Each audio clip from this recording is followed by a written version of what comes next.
창세기 3장 15절 말씀입니다. 내가 너와 여자 사이에 또 내 씨와 그녀의 씨 사이에 적개심을 두리니 그 씨는 내 머리를 상하게 할 것이요 너는 그의 발꿈치를 상하게 할 것이니라 하시고. 아멘. 지금부터 한 2000년 전에 구원자 예수 그리스도께서 십자가 고난 속에서 대속의 죽음을 당하셨습니다. 그리고 부활하셨습니다. 이 사실을 믿는 사람은 죄 용서를 받고 구원을 받게 됩니다. 참으로 놀라운 그리스도의 복음입니다. 어떻게 이런 복음이 우리에게 주어질 수 있을까? 하나님이시니까 당연하시겠지만은 어떻게 이런 방법으로 우리를 구원해 주실 생각을 다 하셨을까? 저는 그런 생각을 해봅니다. 정말 복음을 생각할수록 놀랍고 또 놀랍습니다.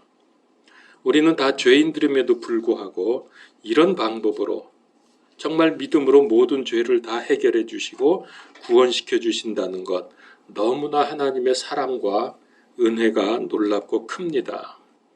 그런데 이것만 가지고는 구원 사역이 완성된 것이 아닙니다.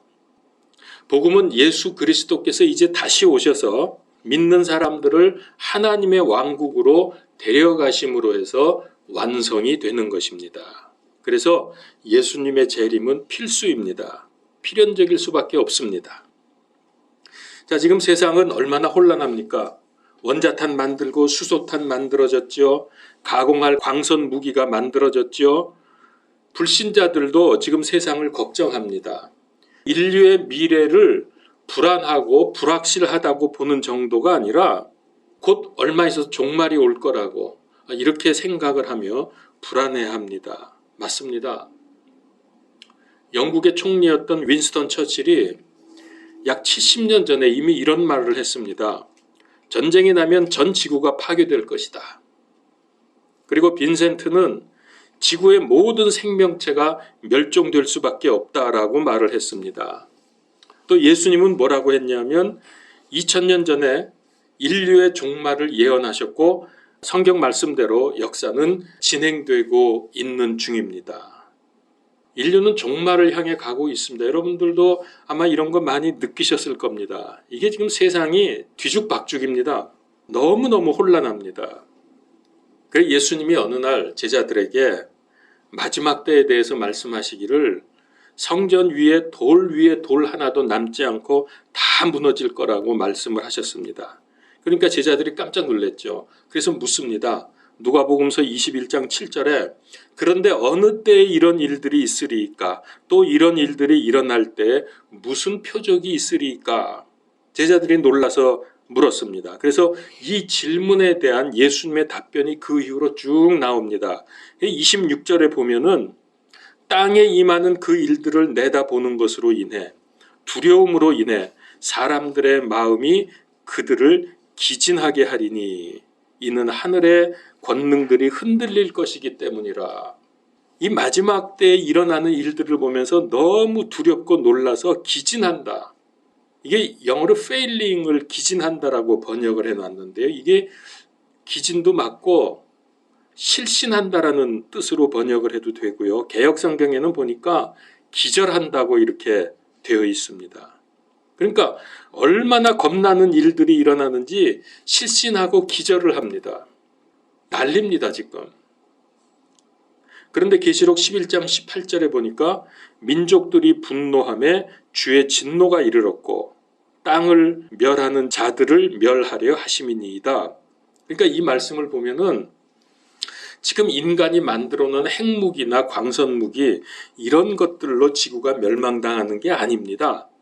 이 말씀에 의하면은 그렇게 지구가 멸망당하기 직전에 우리 주님께서 재림하셔서 저들을 멸망시킨다는 것을 알 수가 있습니다. 그러니까 이 세상은 사람에 의해서가 아니라 주의 재림과 심판에 의해서 끝장납니다. 일반적으로 예수님의 초림을 하나님의 계시의 절정이라고 말을 합니다. 저는 그렇게 생각하지 않습니다. 예수님의 재림이야말로 유대인들뿐만 아니라 세상의 모든 사람에게 명백하게 계시되는 사건입니다. 그거는 누구라도 다 보게 오신다고 말씀을 하셨습니다. 그래서 마귀는 주의 재림을 극도로 싫어하고 두려워하기 때문에 죽으림을 다해서 주의 재림을 막으려고 합니다. 많은 그리스도인들이 말씀을 오해하는 것들 중에 하나가 예수님께서 초림하셨을 때 십자가와 부활로 마귀가 완전히 박살났다 라고 하면서 근거 구절로 크게 두 가지를 주장을 합니다. 히브리서 2장 14절, 이것은 그분께서 죽음을 통해 죽음의 권능을 가진 자 곧 마귀를 멸하시고, 그렇죠. 그 다음에 요한일서 3장 8절, 죄를 범하는 자는 마귀에게 속하나니 마귀는 처음부터 죄를 짓느니라. 하나님의 아들이 나타나신 목적은 이것이니 곧 그분께서 마귀의 일들을 멸하시려는 것이라. 그러니까 이 두 구절을 보면은 이건 확실히 초림에 관한 말씀이 맞습니다. 그런데 이상한 거는 세상에서 마귀가 멸망당한 게 아니라 지금 더 날뛰고 있습니다. 자, 성경을 보십시오. 유혹을 물리쳐라, 마귀를 대적하라, 깨어 있으라, 속지 말라, 이런 말씀들이 얼마나 많이 나옵니까?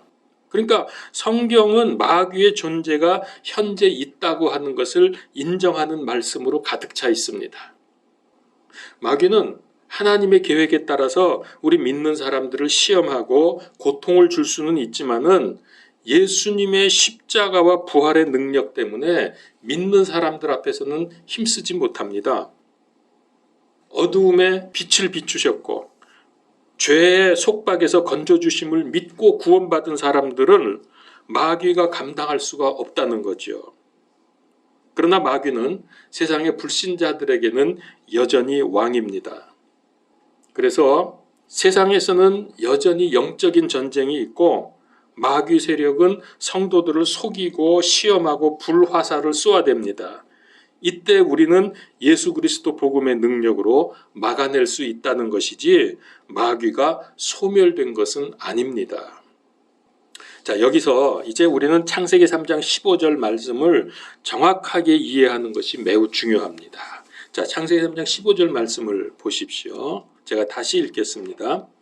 내가 너와 여자 사이에 또 내 씨와 그녀의 씨 사이에 적개심을 두리니 그 씨는 내 머리를 상하게 할 것이요 너는 그의 발꿈치를 상하게 할 것이니라. 뱀, 여기서 뱀은 사탄이죠. 마귀. 뱀이 예수님을 십자가에서 죽임으로 해서 예수님의 발꿈치를 상하게 된다는 예언의 말씀입니다. 발꿈치 상한 거는 얼마 지나면 다 낫습니다. 예수님도 실제로 십자가에서 발에 못이 박혀서 상하는 일이 있었습니다. 반면에 예수님은 뱀의 머리를 상하게 함으로 죽여서 없어졌다라고 생각하는 분들이 많습니다. 그러나 그렇지 않습니다. 성경 전체의 빛 아래서 볼 때에 초림과 재림을 포함하는 말씀입니다. 그러니까 이 한 구절에 초림의 말씀도 있고 재림의 말씀도 있습니다. 사실은 그래야 복음이 완성되는 것입니다. 그냥 예수님이 십자가에서 죽으셔서 부활하셨다. 그래서 그것을 믿으면 구원받는다. 이것이 아니라 이제 장차 주님께서 다시 오셔서 우리를 하나님의 나라로 데려가셔야 완성이 되는 겁니다. 자, 그런데 여기 이제 내용을 봅니다. 그녀의 씨 사이에, 그녀의 씨라는 말씀이 있죠. 여러분, 여자에게는 씨가 없습니다.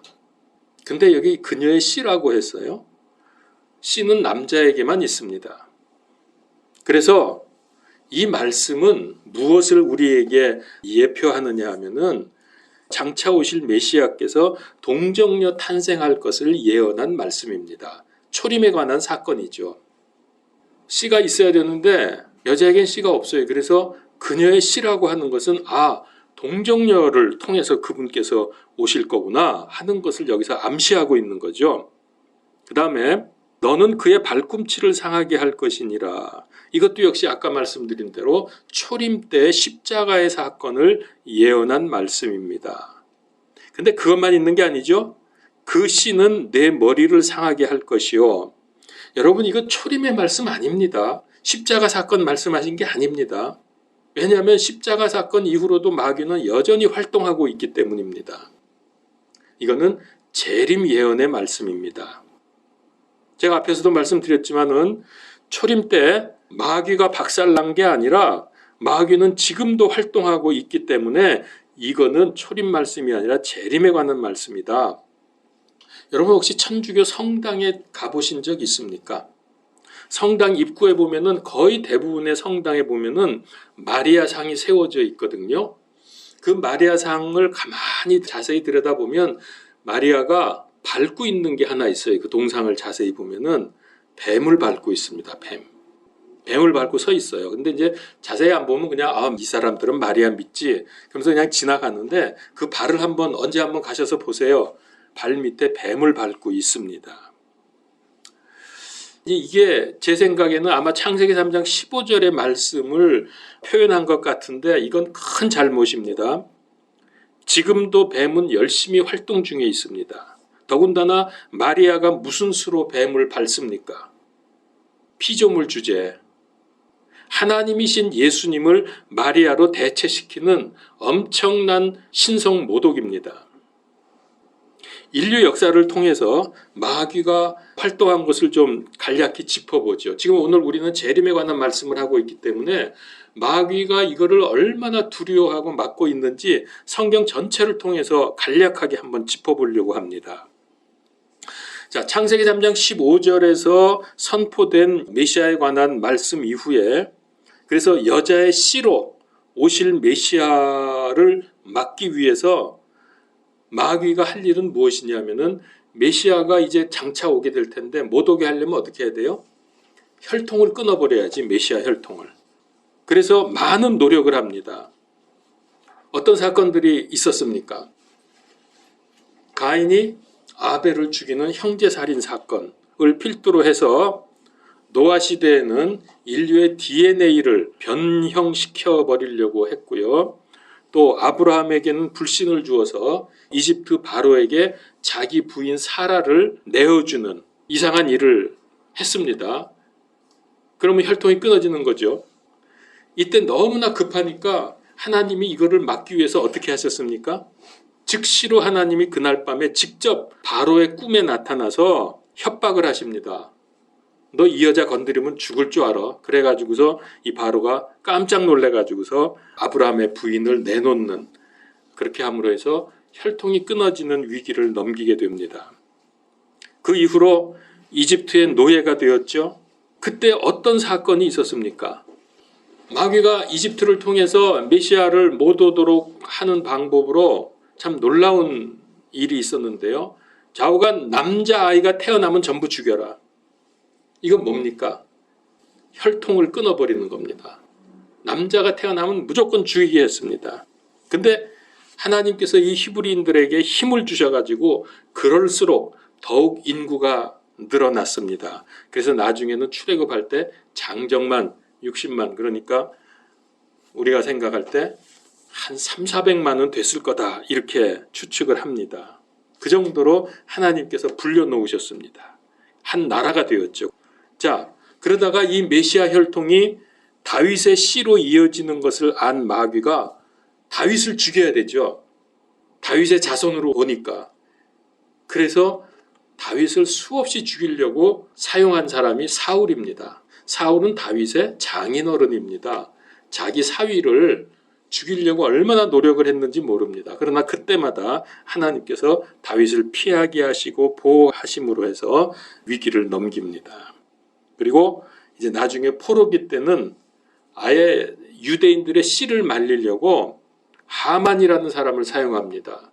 이스라엘 사람들을 전부 죽이는 일을 계획을 했는데 그만 놀랍게도 에스더가 왕비로 세워지면서 사건이 역전이 됐죠. 그래서 오히려 하만이 죽는 일이 벌어졌습니다. 뿐만 아니라 신구약 중간기에도 민족의 말살을 당할 일들이 많이 있었지만 위기를 잘 넘겼습니다.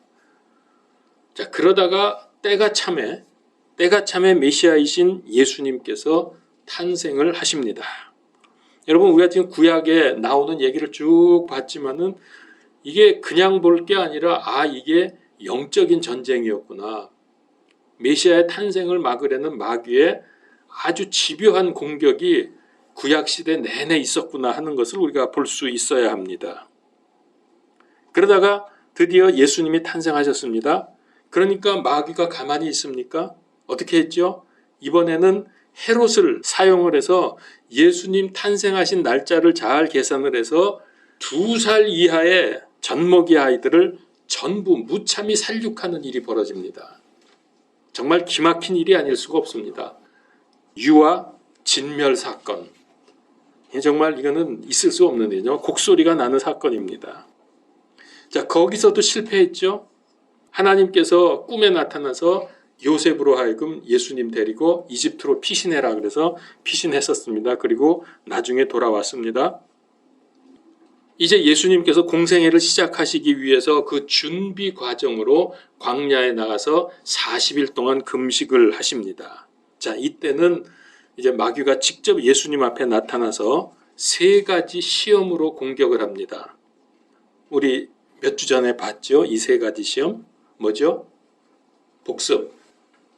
돌로 떡을 만들어 먹어라. 성전 꼭대기에서 뛰어내려라. 마지막에 나한테 절해라, 경배해라. 그러면 이 세상 영광을 주겠다. 이런 되지도 않는 유혹을 했지만은 예수님께서 잘 이기셨습니다. 그래서 마귀가 여기까지도 다 실패하고 말았습니다. 그래서 공생의 기간 내내 유대 교권자들을 통해서 계속 핍박을 하고 마지막에는 이 순진한 백성들을 사용을 해가지고 바라바를 살려주는 대신에 예수를 죽여라 그러면서 소리를 질러가지고 드디어 예수님이 십자가에 못 박혀 죽게 되었습니다. 마귀가 신났죠. 드디어 예수님을 죽였구나 라고 했지만은 그것도 잠시고 3일 후에 예수님께서 부활하셨습니다. 마귀의 가장 무서운 무기가 뭔지 아십니까? 마귀가 우리를 공격하는 최후의 가장 무서운 무기. 맞습니다. 죽음입니다. 죽으면 모든 게 뭐 더 이상 어떻게 할 수가 없잖아요. 그냥 끝나버리잖아요. 그래서 죽음이 마귀의 무기거든요. 최고의 무기거든요. 그런데 예수님이 부활하셨다는 것은 무엇입니까? 마귀가 더 이상 어떤 공격을 해도 방법이 없습니다. 이제는. 최고의 무기인 죽음의 권세를 깨뜨려버리고 우리 주님께서 부활하셨기 때문에 여러분 이것이 우리의 믿음 아닙니까? 이것이 우리의 믿음의 핵심입니다. 그렇다고 해서 포기할 마귀는 아니죠. 이제 주님 재림으로 말미암아 복음이 완성이 될 때가 곧 올 텐데 이거를 막기 위해서 마귀는 마지막 한판 승부를 위해서 준비를 단단히 하고 있는 중입니다. 마지막 최후의 전쟁이 어디서 일어나죠? 아마겟돈에서. 계시록에 보면 나오죠. 아마겟돈에서 최후의 전쟁을 벌이려고 세상의 모든 돈과 권세를 지금 다 끌어모아서 한 곳에 집중시키고 있습니다. 지금 현재 그러고 있는 거 여러분 눈에 보이시죠? 이 일에 쓰임받는 사람의 대표가 딥스들입니다. 우리가 얘기할 수 있는 사람들 뭐 조지 소로스니 빌 게이츠니 또 누구야 그 페이스북 그 누구죠? 이름이 뭐지? 주커버거. 뭐 이런 사람들. 지금 이런 사람들이 전 세계에 돈을 지금 다 쓸어 담고 있습니다. 그리고 최종 권력자가 한 사람이 나타날 텐데 그가 적그리스도입니다. 자, 왜 오늘날 이 세상이 이렇게 이상하게 진행되고 있는지는 이런 것을 알면은 그래서 그렇구나 하는 것을 우리가 볼 수 있게 됩니다. 그러니까 보세요. 구약 시대 내내 예수님의 초림을 막기 위해서 부단히 노력하다가 실패하고 신약 시대에는 재림을 막기 위해서 발악을 하고 있는 중입니다. 마귀가 얼마나 대단하고 집요한 놈인지 아무리 그렇게 해도 그러나 소용은 없습니다. 마귀는 최후로 불호수에 던져져서 모든 활동과 소망이 다 끝장나고 맙니다. 로마서 16장 20절을 한번 찾아보십시오. 로마서 16장 20절.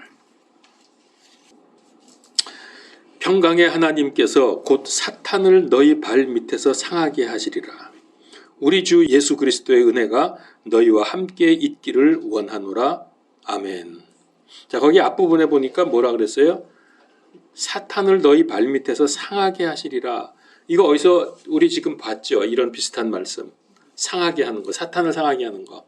창세기 3장 15절의 말씀을 빗대어서 하신 말씀인 것 같습니다. 여기 상하게 한다는 이 말, 쉰트마세이라는 이게 헬라어인데 이게 미래 능동형입니다.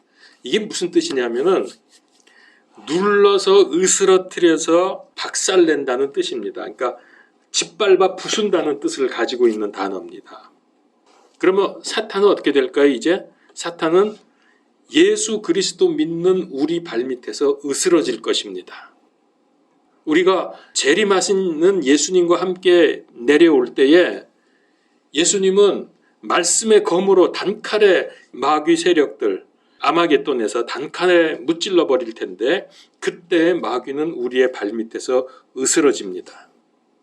비록 지금은 사탄이 대단하고 득세하는 것 같지만 확실한 승리를 우리 주님께서 보장해 주셨습니다. 세상 사람들은 세 부류로 나누어지죠. 알죠? 이들은 그러면 주님 재림하실 때 어떤 반응을 보일까? 한번 생각을 해봤습니다.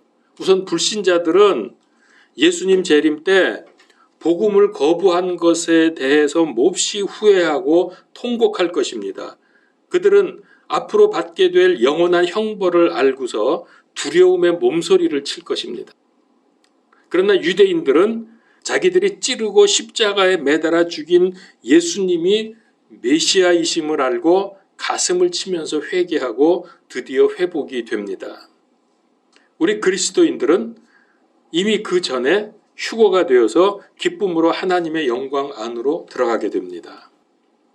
이제 그리고 지금 현재는 없지만 또 한 부류가 있는데 그것은 이후에 대환란 기간에 믿고 구원받은 성도들이 모든 환란 고통이 끝나고 그리스도 왕국에 들어가게 되는 것을 감사하고 기뻐하게 될 것입니다. 자, 그래서 이와 같이 그때에는 온 인류에게 상상할 수 없는 큰 변화가 일어나게 됩니다. 주님 다시 오실 때 얘기입니다. 그런데 여러분 놀라운 건요. 사람에게만이 아니라 이 자연계에도 큰 기쁨과 찬송이 있을 것을 성경은 말씀하고 있습니다. 로마서 8장 21절에 이는 피조물 자신도 썩음의 속박에서 해방되어 하나님의 자녀들의 영광스러운 자유에 이를 것이기 때문이라. 자, 이 온 세상의 피조물들이 우리 하나님의 자녀들, 우리들의 영광스러운 자녀에 함께 이르게 됩니다. 그러니까 이 세상의 온 세상의 피조물들도 지금 자유하지 못한 거예요. 왜? 우리 인간의 죄 때문에. 그래서 그들이 자연계의 이 세상의 모든 만물들도 썩음의 속박에서 해방된다. 여러분 이 세상의 모든 물질들, 물건들은 시간이 지나면 다 썩고 부서지고 없어지잖아요. 오래 지나면은. 그런 그 썩음의 속박에서 해방된다 그랬어요. 그러므로 이제는 동물들이나 식물들이나 모든 자연계도 더 이상 오래돼서 썩고 없어지고 망하는 것이 없어집니다. 그들도 늘 푸르름과 아름다운 생명을 유지하게 될 것입니다. 여러분 지금 제가 말씀드리는 게 여러분 상상이 됩니까? 돼요? 어우 대단하시네. 할 수도 있겠죠. 제가 너무나 잘 설명을 드렸으니까. 자, 고린도전서 2장 9절에 보면요. 이렇게 말씀합니다. 하나님께서 자신을 사랑하는 자들을 위하여 예비한 것들은 뭐죠? 이게 예비한 것들이 지금 제가 말씀드린 재림 이후에 모든 것이 회복되는 거. 이거는 눈이 보지 못하였고 귀가 듣지 못하였으며 사람의 마음속에 들어가지도 못하였도다. 그러니까 우리가 상상 불허라는 거예요. 우리가 아무리 머리를 굴려서 야 그때 되면 이렇게 어마어마한 일들이 벌어지겠구나. 아무리 생각을 해도 여기 뭐라 그랬어요? 사람의 마음속에 들어가지 못한다 그랬어요. 너무너무 크고 놀라운 변화가 일어나기 때문에 눈이 보지 못했고 귀도 듣지 못했고 사람의 마음에도 들어가지 못한다. 그만큼 정말 천지개벽의 사건이 일어납니다. 자, 지금은 세상이 마귀의 소나기에 마구 유린을 당하고 있습니다. 또 요즘 그런 조짐이 세계 곳곳에서 일어나고 있습니다. 정치 사회적으로 하나님을 대적하는 공산주의, 사회주의, 부정부패, 부정선거, 권모술수 등 이런 일들이 자행되고 있습니다. 경제적으로는 평등을 외치지만 세상의 모든 부는 지금 한 곳으로 집중되고 있습니다. 평화를 말하지만은 불안하기 짝이 없고 지금 우리나라뿐만 아닙니다. 전 세계가 좌우로 나뉘어 싸우고 있습니다. 문화적으로는 타락이 극에 달하고 있습니다. 여러분 아시죠? LGBTQIA 이거 제가 한번 설명드렸죠? 이런 거. 거짓과 배신이 난무하고 일상이 되어 있습니다. 성경에 보면은 마귀를 뭐라 그랬냐면 거짓의 아비라고 합니다. 거짓의 아비. 여러분 이단들 얼마나 거짓말합니까? 그것도 심지어 성경 말씀 가지고 거짓말하지 않습니까? 요즘에 더 극성을 부리는 것 같습니다. 여러분 신천지 아십니까? 성경을 전부 비유풀이하죠. 그게 뭐죠? 영해한다고 비유풀이 해가지고 지 맘대로 성경을 엉망진창을 만들어 놓습니다. 그리고 뭐 이만희가 구원자라 그러고 뭐 백말 타고 잠실체육관에서 뛰어다니고 있고 이딴 짓 하고 있거든요. 근데 거기에 속아요 사람들이. 뭐 요 바로 옆에 있는 안상홍 이단 같은데 뭐 장길자가 하나님 어머니라 그러고 되지도 않는 소리 하면서. 여러분 그것뿐만이 아닙니다. 지금 세상을 보세요.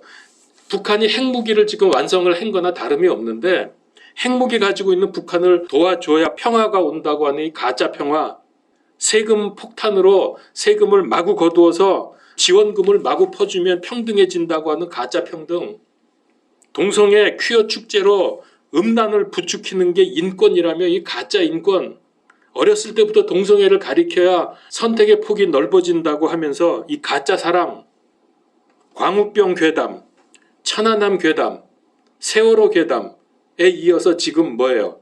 원전 괴담까지. 여러분 아시죠? 4.15 부정선거 뭐 이미 다 밝혀진 건데도 지금 이러고들 있는데 투표용지를 다시 재검표를 해보니까 거기에 파란색으로 이렇게 묻혀져 있는 있을 수 없는 투표지인데도 그런 게 수백 장이 나왔는데도 불구하고 그걸 정상표로 간주한다고 이 법원이 불이한 판결을 내렸습니다. 지금 세상은 온갖 거짓이 난무하고 있습니다.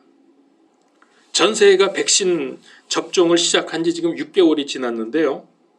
전 세계 나라 중에서 아직 전혀 이 백신의 접종을 시작하지 않은 나라들이 지금 몇 나라가 있습니다.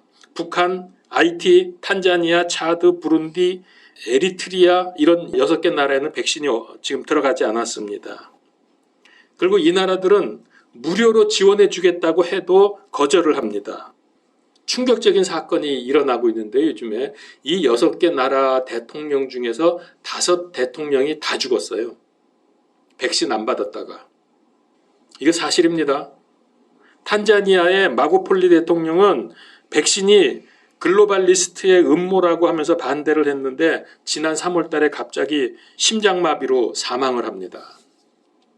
웃기지도 않는 일이 있었는데요. 이 마고폴리 대통령이 염소, 메추라기, 파파야, 엔진오일 절대로 코로나 병원균에 감염될 수 없는 것을 채취를 해가지고 샘플을 각각 사람의 이름을 붙여가지고 검사를 의뢰했더니 전부 코로나 양성 반응이 나왔습니다.